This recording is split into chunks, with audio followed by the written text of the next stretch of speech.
Boa noite, irmãos. Somos agradecidos ao Senhor por, mais uma vez, o Senhor nos conceder essa oportunidade de estarmos juntos, reunidos em torno da palavra do Senhor. Vamos orar e pedir ao Senhor que Ele nos conduza, que o Senhor tenha liberdade no meio de nós e em nós, para falar em nós a sua palavra. Senhor, mais uma vez nós nos reunimos, ó Deus, e Te louvamos por essa oportunidade, Senhor.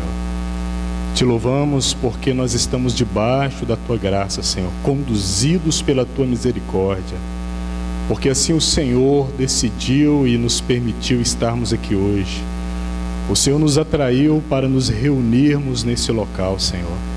Que o Senhor seja o centro das nossas vidas. Que esse seja o nosso desejo palpitante, ó Deus. Orar, invocar o Teu nome, invocar a Tua presença santa em nós mesmos, Senhor. Beber do Senhor que está em nós, nos alimentarmos do Senhor que está em nós, nos alimentarmos da Tua palavra que é dita e que é expressa a nós, Senhor. Conduza-nos mais uma vez, Senhor. Amém. Irmãos, eu convido os irmãos a abrirem as Bíblias no Evangelho de João, no capítulo 14, no versículo 16. Nós vamos ler o versículo no capítulo 14, no capítulo 15 e no capítulo 16. No Evangelho de João, no capítulo 14, no versículo 16, versículo 16 e o versículo 17, nós temos assim: E eu rogarei ao Pai, e Ele vos dará outro Consolador, para que fique convosco para sempre. O Espírito da verdade, que o mundo não pode receber, porque não o vê nem o conhece, mas vós o conheceis, porque habita convosco e estará em vós. Agora o Evangelho de João, no capítulo 15, e no versículo 26, Evangelho de João, no capítulo 15, no versículo 26. Mas quando vier o Consolador, que eu da parte do Pai vos hei de enviar, aquele Espírito da verdade que procede do Pai, Ele testificará de mim. Evangelho de João, capítulo 16 e no versículo 7. Todavia digo-vos a verdade, que vos convém que eu vá, porque se eu não for, o Consolador não virá a vós, mas quando eu for, vô-lo enviarei. Meus irmãos, meditando no livro de Atos dos Apóstolos, e sobre o livro de Atos dos Apóstolos, no capítulo 2, que é o meu encargo nessa noite, mas não poderia deixar de fazer isso sem voltar nas promessas, nas palavras do nosso Senhor, a respeito da vinda desse Consolador, a respeito do derramamento do Espírito, a respeito dessa dádiva, desse dom de Deus que seria manifesto à igreja e aos escolhidos do Senhor. Quando nós olhamos o livro de Atos no capítulo 2, nós ficamos muito impressionados com todo o acontecimento que é descrito ali. Porque logo no início do capítulo 2 de Atos dos Apóstolos, nós vemos uma descrição dessa descida do Espírito Santo, algo que já é conhecido de nós. Mas quando nós abrimos no capítulo 2 e vamos para o versículo 41, nós vemos uma narrativa do comportamento da igreja naquela época. Eu gostaria que os irmãos abrissem comigo nesse versículo, Atos capítulo 2 e versículo 41. O versículo 41 de Atos no capítulo 2 diz assim: De sorte que foram batizados os que de bom grado receberam a sua palavra. E naquele dia agregaram-se quase 3.000 almas. Versículo 42. e perseveravam na doutrina dos apóstolos, e na comunhão, e no partir do pão, e nas orações. E em toda a alma havia temor, e muitas maravilhas e sinais se faziam pelos apóstolos. E todos os que criam estavam juntos, e tinham tudo em comum, e vendiam suas propriedades e bens, e repartiam com todos, segundo cada um haviam de mister.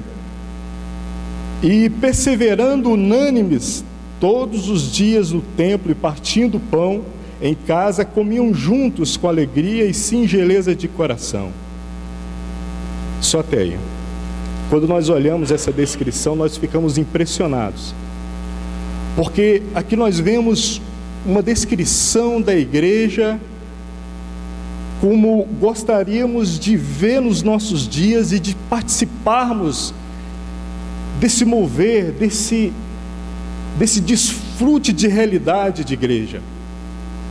Quando nós olhamos para a referência que nós lemos anteriormente no Evangelho de João, quando o Senhor Jesus faz menção da descida do Espírito Santo, e observamos que o Senhor Jesus, ele fala que ele deveria ir, porque seria enviado esse Espírito Santo, para que ficasse conosco para sempre, para que esse Espírito permanecesse em nós, que era um Espírito que procede do Pai, para testificar do próprio Filho.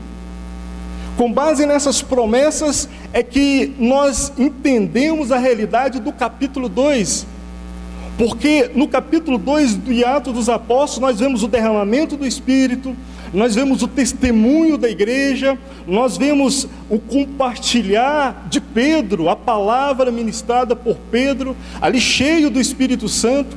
Pedro, que outrora era um homem que tinha medo, era um homem que, apesar da sua ousadia, apesar da sua eloquência, era um homem que tinha muito medo, porque no momento da crucificação de Jesus, ele não estava mais lá. Mas agora, cheio do Espírito Santo, havia ousadia naquele homem, havia um discernimento da palavra e um entendimento espiritual de todas as coisas que nos 3 anos havia sido compartilhado com eles. Agora eles entendiam, mas que capacidade era essa que fazia que eles compreendessem tudo que havia sido compartilhado com eles? Quando nós olhamos e entendemos a promessa do Senhor sobre essa descida do Espírito Santo, nós percebemos que nos 3 anos do ministério do Senhor Jesus, naquele período que o Senhor esteve com os apóstolos, nós temos a presença exterior. Depois, na descida do Espírito Santo, nós temos a presença interior, aqueles que agora testemunhavam da palavra do Senhor. E agora eles não mais somente tinham aquele entendimento da presença exterior do Senhor, mas eles tinham um testemunho interior da presença do próprio Senhor Jesus, porque agora eles eram habitação do Senhor, porque agora eles estavam revestidos do poder do Senhor, conduzidos pelo poder do Senhor. E era isso que estava fazendo diferença na vida da igreja, que nós contemplamos e observamos aqui em Atos dos Apóstolos. Porque quando nós olhamos, nós pensamos, que comunhão, que vida, que expressão de igreja. Temos que viver e desfrutar uma vida assim. Mas o que capacitava aqueles irmãos a viver essa vida? Era o próprio Cristo que agora habitava dentro deles. Era o testemunho do próprio Senhor, que não era algo exterior, mas era algo interior a eles. Agora eles não fugiam mais, agora eles não tinham mais dúvidas, agora não oscilavam mais, porque havia algo dentro deles que dava testemunho sobre tudo aquilo que antes eles tinham ouvido, sobre tudo aquilo que antes eles contemplavam, porque o Senhor disse: convém-vos que eu vá. Era conveniente que o Senhor subisse ao Pai, para que o Espírito Santo fosse derramado a eles, para que então não tivesse somente um testemunho exterior, mas um testemunho interior, para serem capacitados para darem testemunho do próprio Cristo, porque este era o objetivo do Espírito Santo. Prosseguia a obra de Cristo, agora testemunhando dentro da igreja, testemunhando dentro daqueles que um dia viram e tocaram o Senhor Jesus. Agora isso pulsava dentro deles. Quando nós olhamos para a história da igreja, quando observamos a vida dos mártires, nos admiramos com a capacidade que eles tinham de dar suas vidas por aquilo que eles acreditavam, por aquilo que eles criam, pela fé deles. Mas essa capacidade não era deles, era porque agora eles tinham algo dentro deles que testificava sobre os céus, que testificava o próprio Cristo, que falava do próprio Cristo, porque agora eles eram habitação de Deus, e era isso que fazia diferença na vida da igreja que nós vemos aqui em Atos dos Apóstolos. Nos admiramos, mas esse testemunho está em nós, irmãos. Nos comportamos às vezes como se esse testemunho não estivesse em nós. Vivemos uma vida indiferente, como se não houvesse o Paracleto, o testemunho de Deus, o Espírito Santo em nós. Não ousamos em viver a realidade da vida cristã e oramos com lamúrias, clamamos e choramos, como se o Senhor já não tivesse nos dado o dom do Espírito Santo, como se dentro de nós já não houvesse uma fonte que jorra para a vida eterna, como se Cristo não tivesse vencido na cruz do Calvário.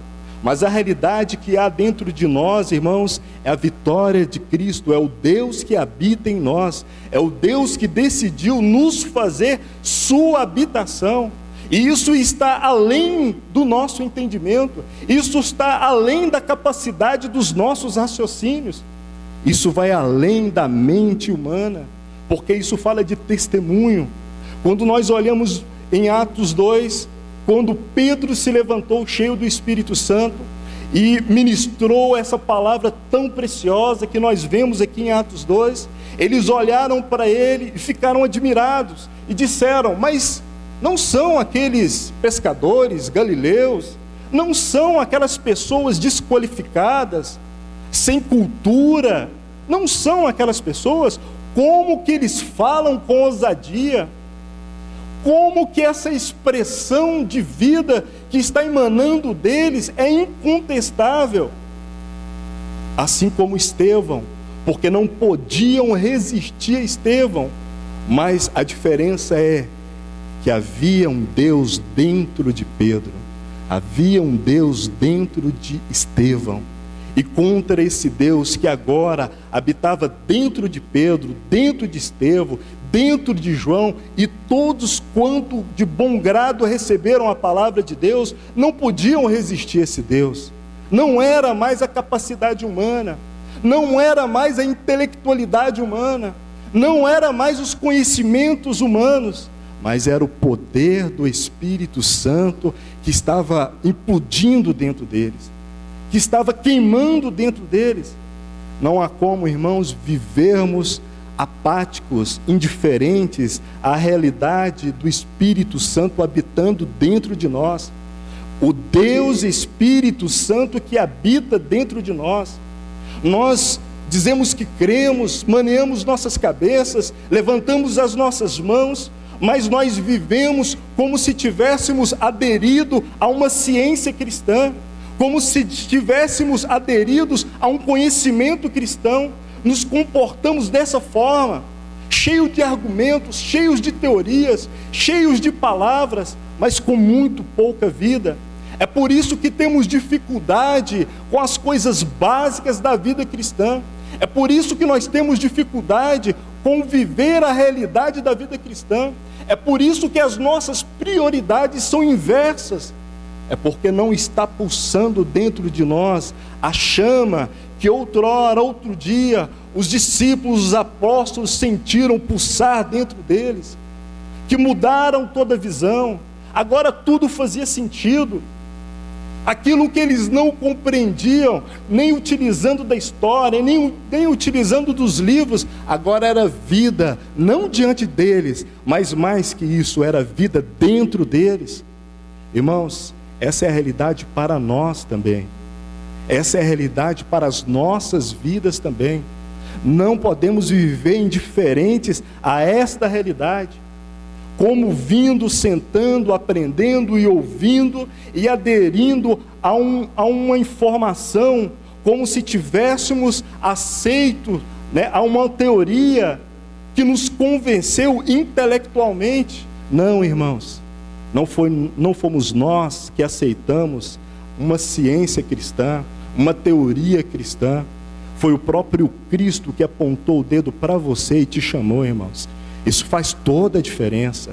Foi o próprio Cristo que apontou o dedo para você e se revelou a você. Foi o céu que rasgou, o Senhor desceu para se revelar a você. Isso faz toda a diferença. Essa concepção de aceitarmos, esse entendimento de sermos convencidos intelectualmente, isso é uma visão de seita. Isso é uma visão gnóstica. Isso é uma visão de outras áreas, mas isso não fala do Evangelho do Senhor, porque o Evangelho do Senhor é o Evangelho de poder. É quando o Senhor decide se revelar e Ele se revela. Quando o Senhor decide descortinar suas palavras e Ele abre as suas palavras para nós. É quando a palavra do Senhor entra nos nossos ouvidos e mexe com o nosso coração. É quando nós temos uma experiência de salvação e essa experiência muda as prioridades das nossas vidas. Irmão, quero te dizer, se as prioridades da sua vida não tem Deus no topo, a sua vida está errada, a minha vida está errada. Temos que nos voltarmos ao Senhor. Aí sim, nós temos que nos entristecermos. Aí é pano e saco e cinzas, porque nós temos que nos santificarmos e buscarmos essa manifestação da graça do Senhor para nós. Mas quero te falar uma verdade: a graça do Senhor já foi manifesta a nós. A misericórdia do Senhor já foi nos dada. Às vezes nós oramos e clamamos aquilo que já foi nos entregue. Nós oramos e clamamos aquilo que já foi posto em nós, que já foi nos dado, irmãos. Isso é uma posição errada. É como que os salvos clamando por salvação, sendo que o Senhor já nos deu essa salvação. Nos reunimos como salvos diante do Senhor. Agora nós precisamos de desfrutar e viver a realidade do ser cheio do Espírito Santo. A realidade daqueles que vivem o Deus que habita dentro de nós. É essa a realidade que nós precisamos de vivermos, irmãos. Quando nós olhamos aqui em Atos dos Apóstolos, no capítulo 2 e no versículo 37, nós lemos aqui assim: e ouvindo eles isto, compungiram-se em seus corações e perguntaram a Pedro e aos demais apóstolos: que faremos, irmãos galileus? Depois que Pedro, junto com os outros, se levantaram e Pedro começou em seu discurso, naquela palavra, ele começou a explicar o que estava acontecendo naquele momento. Ele pegou um histórico profético, revelando para eles que aquilo ali era o cumprimento da profecia de Joel 2:28. Depois Pedro revelou para eles o que tudo se refere, a que se refere tudo aquilo. Aí nós vemos aqui no versículo 22, quando Pedro diz, na segunda parte da sua ministração, ele diz assim: homens israelitas, escutai essas palavras, a Jesus Nazareno, homem aprovado por Deus, entre vós com maravilhas, prodígios e sinais, que Deus por ele fez no meio de vós, como vós mesmos bem sabeis, a este vos foi entregue pelo determinado conselho e presciência de Deus. Prendestes, crucificastes e matastes pelas mãos de injustos, ao qual Deus o ressuscitou, desfazendo as dores da morte, pois não era possível que fosse retido por ela. Esta era a mensagem de Pedro. Esta foi a mensagem da igreja. Quando você folheia as folhas, os capítulos de Atos dos Apóstolos, você começa a perceber que aqui está a mensagem. Esse é o centro da mensagem dos apóstolos. Cristo ressuscitado, aquele que veio como homem, viveu como homem no poder do Espírito Santo, morreu, mas Deus o ressuscitou dentre os mortos, e essa era a essência da mensagem. Mas eles só podiam falar dessa mensagem estando cheios do Espírito Santo, estando cheios do próprio Deus. Irmãos, quando olhamos a palavra do Senhor, nós não podemos, como cristãos, fugirmos dessa realidade. Não podemos fugirmos da realidade da presença do Espírito Santo. Querendo ou não, foi a promessa que se cumpriu na vida daqueles que de bom grado receberam a palavra do Senhor. Não podemos, eu volto a repetir, não podemos viver como se tivéssemos aceitado uma ciência cristã, um conhecimento novo. Esse tipo de crença não nos mantém firmes. Nós oscilamos, nós vacilamos, mas a realidade que enche as nossas vidas é a realidade que Jesus que nos escolheu, o Senhor que nos chamou. Nós não temos o poder de aceitarmos o Evangelho do Senhor. É o Senhor que nos chamou, é o Senhor que nos convidou. Não temos esse poder, foi Ele, Ele é Deus. Ele apontou o dedo para você e te chamou.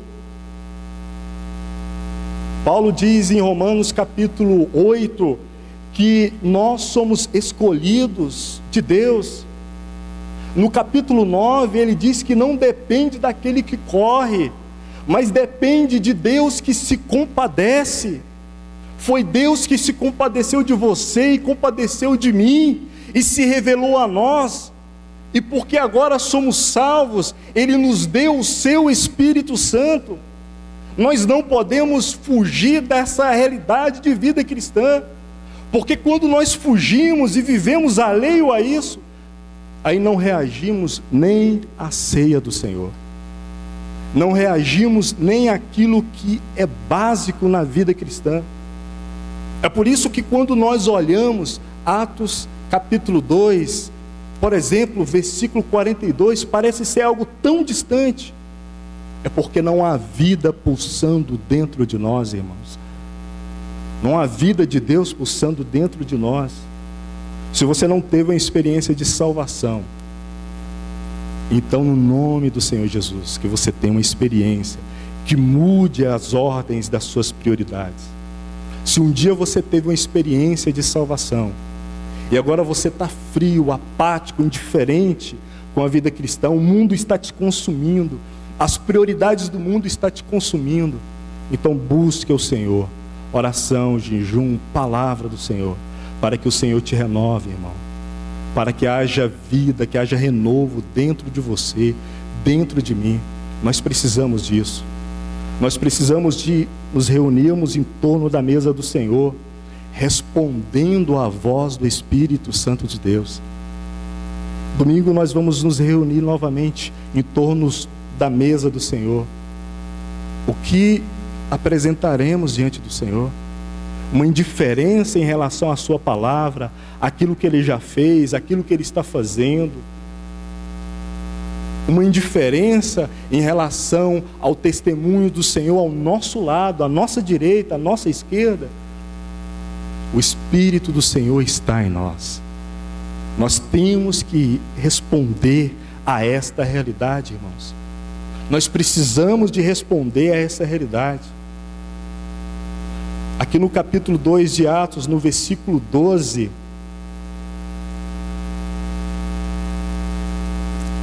o versículo 12 e o versículo 13, fala de dois tipos de pessoas. Olha só, E todos se maravilhavam e estavam perplexos, dizendo uns para os outros: que quer isto dizer? Aí no versículo 13 nós vemos um outro tipo de pessoa. E outros, zombando, diziam: estão cheios de vinho, de mosto, estão bêbados. A palavra, aquele testemunho estava sendo dirigido para aqueles que já tinham ouvido falar da profecia de Joel, daqueles que em relação à informação, ao conhecimento, não eram alheios, porque eles iam nas sinagogas, eles ouviam a leitura da lei, mas alguns reagiram, e quando esses reagiram, eles desejaram mais do Senhor. Eles disseram: o que é isso? E ficaram naquele estado contemplativo. Eles admiravam, eles contemplavam, ainda que não entendiam, que não estavam conhecendo, mas eles estavam percebendo que estavam diante de algo sobrenatural, algo que estava diante deles ali, que testemunhava dos céus para eles. E eles diziam: o que isso quer dizer? Estamos maravilhados, estamos perplexos, nós queremos entender isso. Foi então que Pedro se levantou, foi então que Pedro se manifestou juntamente com os outros e começou explicando sobre a profecia de Joel.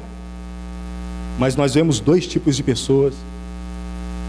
Estavam juntas essas duas pessoas. Esses dois tipos de pessoas viram o milagre. Esses dois tipos de pessoas foram atraídos pelo som. No versículo 6, diz assim: e quando aquele som ocorreu, ajuntou-se uma multidão. Os dois tipos de pessoas foram atraídos pelaquele som. Mas um grupo de pessoas desejava entender, desejava prosseguir, enquanto outros zombavam. Irmãos, quando nós somos indiferentes àquilo que tão insistentemente temos ouvido, nós nos colocamos na posição de zombadores do Evangelho de Cristo. Nós ignoramos a palavra do Senhor, zombamos. Aí as pessoas se deixam levar por qualquer vento de doutrina, qualquer acontecimento externo abala as pessoas, qualquer notícia diferente abala as pessoas, porque os seus pés não estão sobre a rocha, não estão firmados no Senhor e na sua palavra, não dão ouvido ao Espírito que fala dentro delas. Então elas questionam, então elas se manifestam contra, então elas ironizam, criticam, mas não se juntam com aqueles que têm sede, aqueles que querem mais, aqueles que querem prosseguir, aqueles que querem corresponder. E é isso que nós precisamos fazer, irmãos: corresponder, correspondermos à palavra do Senhor, como esses do versículo 2 que se maravilharam, estavam perplexos diante daquilo da parte do Senhor que ainda não conseguimos justificar. Então nos maravilhemos, contemplemos ao Senhor, porque a fé, irmãos, nos conduz a isso. Aquilo que a nossa mente, a razão, os livros não explicam, mas o Espírito Santo testifica dentro de nós. Aí nós contemplamos, ficamos perplexos e adoramos ao Deus Criador, porque há algo dentro de nós que testifica sobre a eternidade, que testifica sobre a palavra do Senhor, que testifica sobre aquilo que já ouvimos e temos ouvido. A essência da mensagem que Pedro compartilhou foi justamente Cristo. Uma vida cristocêntrica era o que estava sendo anunciado, propagado ali. E é o que nós vemos sendo difundido, anunciado em todo o livro de Atos. Pedro, lá na carta de Pedro, já velho, já percebendo o tempo da sua ida, ele chegou a mencionar que aquilo que eles pregavam não era assunto de fábulas, não era coisas que foram artificialmente produzidas, não era conhecimento humano, não era produção humana, mas agora Pedro, ele estava testificando de algo sobrenatural, e que tinha ultrapassado a sua razão, que tinha cortado o seu coração, porque o que aconteceu com esses, no versículo 37, que ouviram a palavra, e que tiveram seus corações ali perfurados, foi porque a palavra do Senhor transpassou os corações, e foi o Espírito Santo de Deus que conduziu isso, irmãos. Se a palavra do Senhor não tem transpassado o seu coração, se você não tem desejado o Senhor mais que tudo na sua vida, a sua vida está de uma forma errada diante do Senhor. Se as prioridades estão inversas, se o seu desejo é mais para com seus compromissos em relação ao mundo, à sociedade e às riquezas desse mundo, está tudo errado na sua vida, irmãos. Está tudo errado.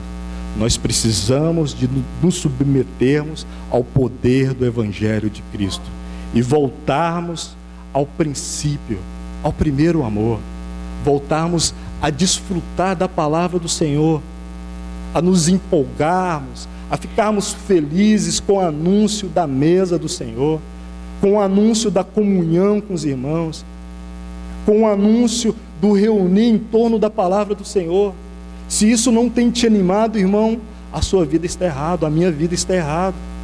Se quando fala de nos reunirmos, o sentimento que você tem é de cansaço, é aquele sentimento que se tivesse um motivo para não ir, você não iria, mas que você vai porque senão as pessoas vão te cobrar, é um compromisso social. Então as prioridades estão inversas. Eu não estou debaixo do poder do Evangelho, eu não estou debaixo do poder do Espírito Santo, do Deus Espírito Santo. Eu não tenho desfrutado dessa vida cristã. Nós meditamos em tantas coisas profundas, o nosso intelecto tem sido ganhado, saímos pela porta e tudo evapora das nossas mentes. Se nós separarmos a nossa vida espiritual da nossa vida social, da nossa vida prática, se nós estivermos fazendo isso, então estamos vivendo religiosamente. Religiosamente. Se durante o dia você não pensa no Senhor, não pensa nas coisas do Senhor, não pensa na comunhão com os irmãos, na comunhão com o Senhor, se os seus pensamentos não são elevados ao Senhor, então você, meu irmão, minha irmã, está vivendo numa vida religiosa. Você saiu de um lugar correndo da religiosidade, das tradições humanas, sentou-se, está ouvindo a palavra do Senhor, mas continua vivendo na religiosidade. Que o Senhor tenha misericórdia de nós, irmãos. Nós precisamos de reagirmos ao Senhor e à sua palavra. Nós fomos chamados para manifestar o Cristo ressurreto. Era disso que Pedro estava falando, do Cristo ressurreto, porque a vida deles expressava isso. Se você lê o livro de Atos, se você lê Atos capítulo 2, você vai ver isso, que a vida deles apontava para o Cristo ressurreto, não pelo poder deles, mas pelo poder de Deus que habitava dentro deles. Essa era a diferença. Um certo comentarista, ele diz que a comunidade, comentando justamente o livro de Atos, ele fala que essa comunidade era a comunidade do Espírito. É interessante esta observação, porque quando você observa, estuda e medita nessas palavras, você percebe que a condução do Espírito Santo é que sobressaía sobre todas as coisas, porque eles viviam no poder do Espírito Santo, e aquilo que eles falavam era confirmado por vida e poder. Agora a pergunta é: aquilo que nós falamos é confirmado por vida e poder?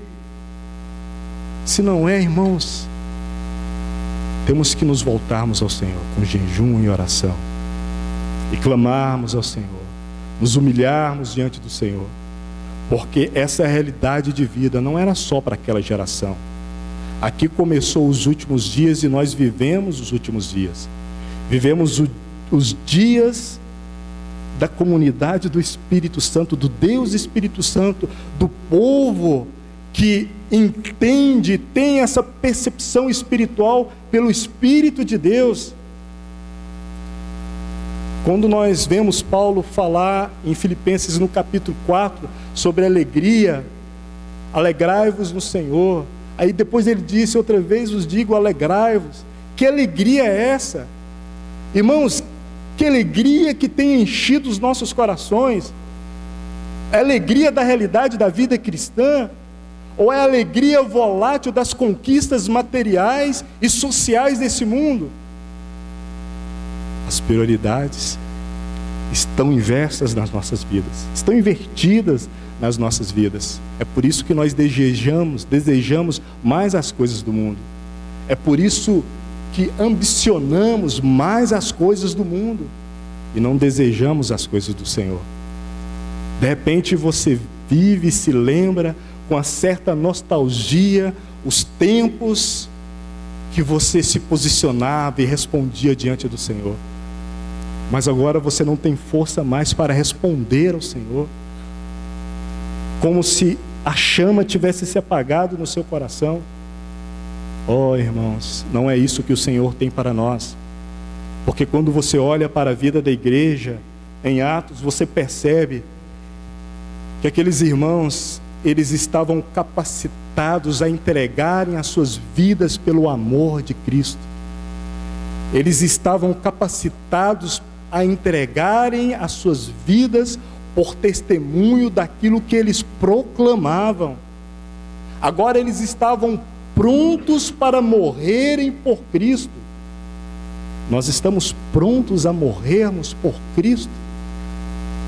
Nós estamos prontos a negarmos a nós mesmos e ao mundo por Cristo? Que o Senhor tenha misericórdia de nós, meus irmãos. Que o Senhor tenha misericórdia de nós. Abram comigo, por favor, no Evangelho de João, no capítulo 6, e no versículo 56. Eu quero destacar, sublinhar algumas palavras que nós vamos ver aqui no versículo 56, 57 e no versículo 63. No versículo 56 do Evangelho de João, no capítulo 6, diz assim: quem come a minha carne e bebe o meu sangue, permanece em mim e eu nele. Versículo 57. Quem de mim se alimenta, também viverá por mim.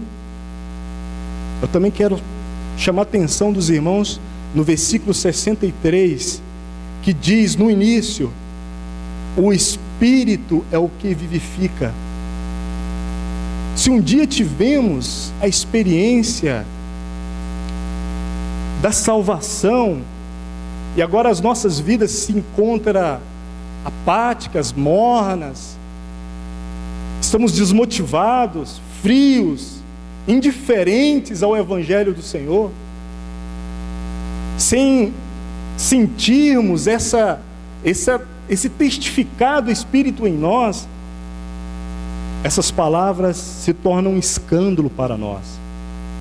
Porque quando olhamos o contexto que foram ditas essas palavras, nós percebemos que logo após, alguns dos discípulos julgaram, entenderam que eram palavras muito difíceis, palavras pesadas, e não seguiram mais o Senhor, e eram discípulos.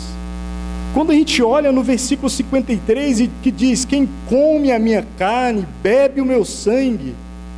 O que é isso, irmãos? Comer da carne de Cristo e beber do sangue de Cristo. Isso causa um impacto na nossa mente. Logo nós pensamos, isso é canibalismo. Mas o Senhor está falando de algo maior, de algo que ultrapassa o nosso entendimento. Porque quando nós olhamos para a ceia do Senhor, a carne, o sangue de Cristo, logo nós percebemos que isso nos fala de mistura. Porque se nós comemos de Cristo, nós estamos vivendo por Cristo, estamos nos misturando com Cristo. Se tudo aquilo que comemos, se nós somos aquilo que nós comemos, então nós temos que nos alimentarmos de Cristo para sermos mais do próprio Cristo. Aquilo que percorre no nosso coração tem que ser de Cristo. Aquilo que enche os nossos corações tem que ser esta realidade cristã. Para andar com o Senhor Jesus Cristo, tem que se misturar com Ele.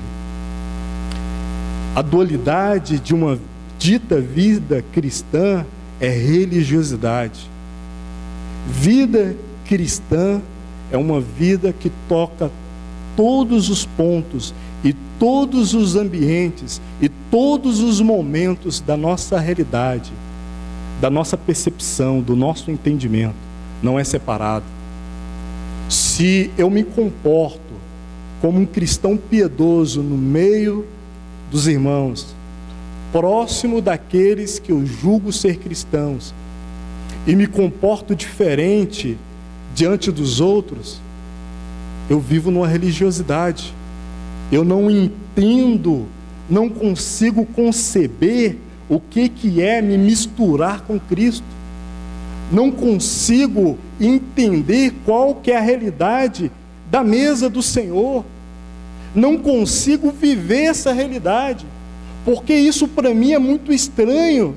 Eu sigo, eu venho, porque ouço pessoas confiáveis falar sobre isso.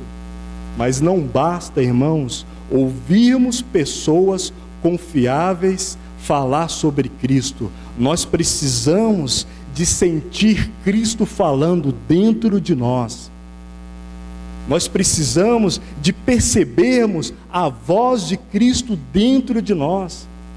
A nossa vida ela tem que ser transformada gradualmente, gradativamente. A nossa vida cristã tem que ser conduzida de maneira que a cada dia que passa eu conheço mais de Cristo, estou misturado mais a Cristo, Cristo vive em mim mais do que eu vivo por minha conta própria. Eu desejo mais as coisas de Cristo do que os meus interesses particulares. As alegrias de Cristo invadem o meu coração além, acima. Isso é superior das minhas alegrias sociais, sobre os meus méritos e sobre as minhas conquistas. Essa é a alegria que Paulo falou em Filipenses 4. Esse regozijo, essa alegria, é a alegria de Cristo. É esse desfrute da alegria de Cristo. E a nossa medida hoje é expressarmos aquilo que nós temos recebido da parte do Senhor. Eu volto a dizer, irmãos, não podemos ser apáticos à palavra do Senhor, ao testemunhar do Espírito Santo em nós e também ao nosso redor. Abram comigo, por favor, eu já estou concluindo, 2 Timóteo, no capítulo 1 e no versículo 7. Deus não nos deu um espírito de temor, mas um espírito de fortaleza, de amor e de moderação. Vamos grifar: fortaleza, amor e moderação. Abra também em Pedro, no 1 de Pedro, capítulo 3 e versículo 15. E estais sempre preparados para responder com mansidão e temor a qualquer que vos pedir razão da esperança que há em vós. Esperança que há em vós. Irmãos, Paulo fala a Timóteo que nós não recebemos o espírito de temor. Ele fala que nós não somos mais pessoas que se escondem, que têm medo, que são confusas. pessoas que são inconstantes, pessoas que são levadas por qualquer vento de doutrina, mas ele fala aqui de pessoas que são fortalecidas, pessoas que percebem, sentem o amor de Deus e também dão testemunho sobre esse amor, pessoas que são moderadas, controladas por esse Espírito poderoso que é o próprio Deus. Aí nós vemos Pedro também dar testemunho e falar dessa esperança que há em nós, porque se há uma esperança em nós, então nós somos capacitados a darmos testemunho, porque se não há esperança em nós, então nós não temos do que testemunharmos. Se não arde em nós uma esperança, uma fé, nós vamos testemunhar de quê? De conhecimentos, de teorias. Não seríamos nem capacitados a debatermos com graduados em qualquer universidade que seja. Mas se há uma esperança viva em nós, queimando nos nossos corações, como resultado do Espírito Santo de Deus, aí há poder em nós para darmos testemunho e reagirmos à palavra do Senhor, para darmos testemunho e vivermos a realidade dessa vida mesclada com o Senhor, dessa vida que a cada dia que se passa é mais de Cristo e menos de nós. Não há como, irmãos, ignorarmos a vida de Deus na igreja, nesse primeiro momento, aqui no capítulo 2 de Atos dos Apóstolos, e encararmos essa realidade somente como um fato histórico, e vivemos uma vida morna e morta nos dias que nós vivemos, e nós ouvimos e falamos que são os últimos dias, e olhamos os jornais e tantas coisas e ficamos admirados. Se não reagirmos ao Espírito de Deus que há em nós, então ficaremos de fora dessa santa comunhão com o Senhor. Continuaremos não entendendo a realidade da mesa do Senhor. Continuaremos vivendo uma vida de nostalgia referente a dias que se passaram, a dias bonitos que se passaram, e com uma vida que só diminui diante de Deus. Que o Senhor tenha misericórdia de nós, meus irmãos. Na realidade, o Senhor tem tido misericórdia de nós. Pelo contrário, não estaríamos aqui nessa noite. Então não continue desprezando o falar do Senhor na sua vida. Não continue vivendo uma vida como se você fosse um membro participante de uma seita, de uma comunidade, de uma sociedade que faz boas coisas. Não continue vivendo uma vida baseado em pessoas que você conhece há muito tempo e que são pessoas confiáveis e muito capazes, inteligentes. O Senhor nos chamou para vivermos uma vida cheia do Espírito Santo. Vamos orar. Senhor, diante da Tua palavra, Deus, os nossos corações são esmagados, Senhor. Porque às vezes nós olhamos para a Tua palavra e vemos uma realidade tão distante da nossa prática diária, Senhor. Às vezes nós olhamos para a Tua palavra e vemos, ó Deus, coisas que aconteciam e não conseguimos perceber a nossa volta hoje, Senhor. Mas a verdade é que isso não significa que o Senhor não tem se manifestado hoje, porque o Senhor tem se manifestado, o Senhor tem falado hoje. A realidade é que isso não significa que o Senhor não tem conduzido a sua igreja, porque o Senhor tem conduzido a sua igreja.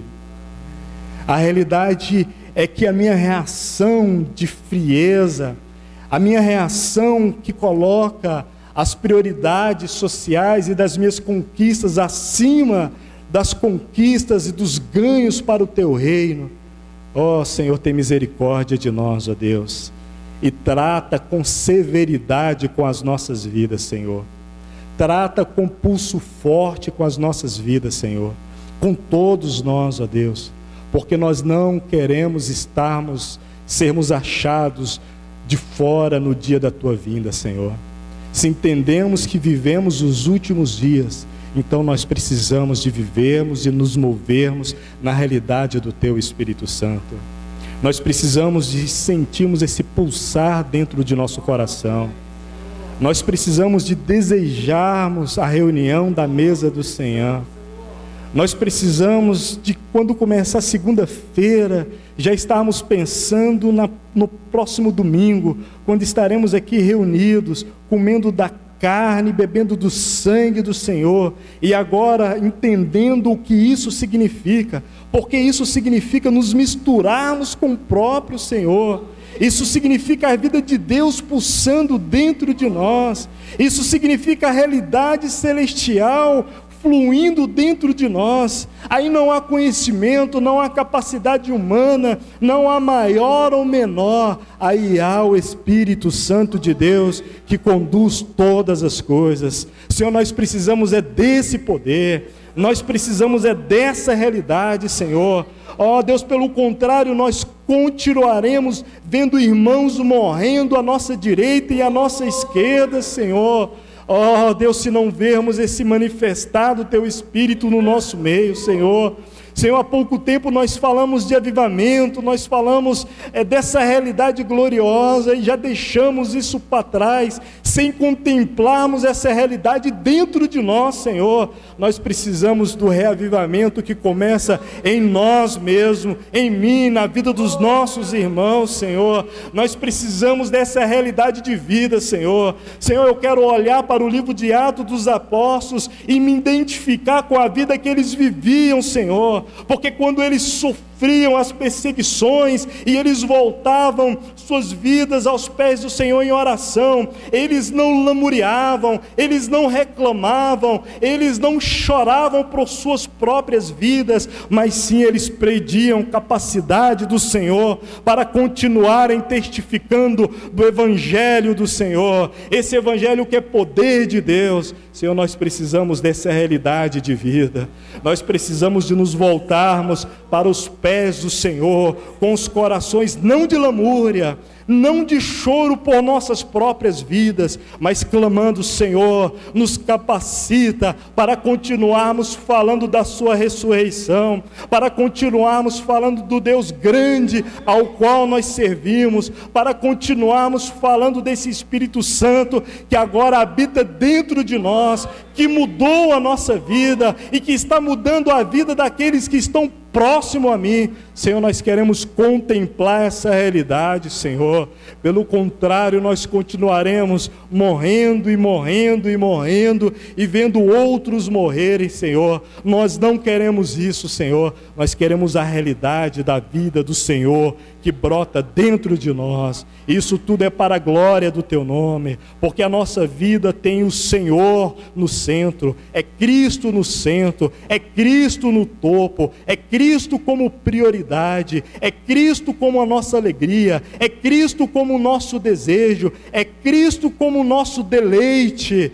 Ó Senhor, nós queremos suspirar, ó Deus, ansiosos por termos mais e recebermos mais e ouvirmos mais do Senhor. Que esse suspiro seja encontrado dentro de nós, para a glória do nome do Senhor.